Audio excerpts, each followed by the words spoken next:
ইতিমধ্যে আমি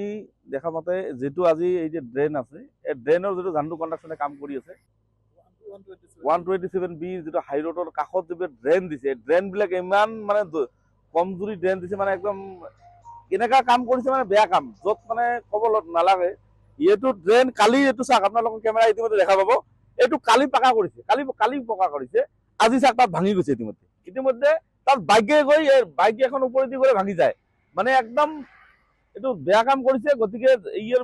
এইবিলাক ভাঙি পুনৰ কাম কৰিব লাগে কাৰণ এখন গাড়ী পাৰ হ'ব নোৱাৰে এটা ৰাস্তাৰ পৰা হাই ৰোডৰ পৰা এখন গাড়ী ঘৰলৈ মানুহ গাড়ী ল'ব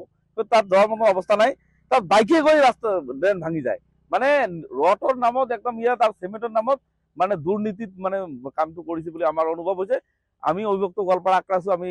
ঝাণ্ডু কন্ট্ৰাকচনৰ বিৰুদ্ধে আমি যিটো কাম কৰিছে এইটো পুনৰ কাম কৰিব লাগে ডাম্পাৰ তেওঁলোকৰ যে আজি হাইৱে যেনেকুৱা ইহঁতৰে যে কাম কৰি আছে কন্ট্ৰাকচনৰ ডাম্পাৰ এই তেওঁলোকৰ মাল পেলাওঁতে ড্ৰেইন ভাঙি যায় তেওঁলোকৰে ডাম্পাৰ ইয়াতে গৈ তেওঁলোকৰে ডাম্পাৰ এই কোম্পানীৰে ডাম্পাৰ কাম কৰি থকা অৱস্থা ড্ৰেইনৰ ওপৰত উঠাই দিলে ভাঙি চিঙি পৰি যায় কাৰণ ডাম্পাৰটো বাদে দিয়ক ক'লো নহয় এতিয়া বাইক এইটো ৰাস্তা বাইকে যাইলে ভাঙি গৈছে বাইক যোৱাৰ পিছত এই ড্ৰেইন ভাঙিছে গতিকে এইটো একদম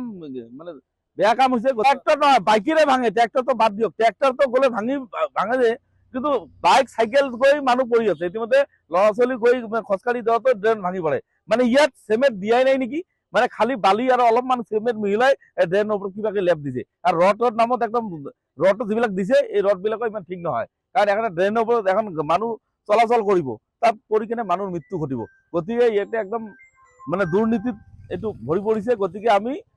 অসম চৰকাৰৰ মাননীয় মুখ্যমন্ত্ৰীক দাবী জনাওঁ যে এইটো বিৰুদ্ধে তদন্ত হ'ব লাগে আৰু যিটো ভাৰত চৰকাৰৰ নেশ্যনেল হাইৱেটো যিটো ভাৰত চৰকাৰৰ অধীনত থাকে গতিকে আমি নীতিন গাডকাৰী ডাঙৰীয়াক যিটো তেওঁ PWDৰ মন্ত্ৰী তেখেতক অনুৰোধ জনাওঁ যে শ্ৰীৰামপুৰৰ পৰা যিটো মানে আমাৰ ফুলবাৰীলৈকে যিটো ৰাস্তা হৈছে এই ৰাস্তাৰ কাষত যিবিলাক ড্ৰেইন আছে এই যে দুৰ্নীতি হৈছে ইয়াৰ বিৰুদ্ধে উচিত তদন্ত হ'ব লাগে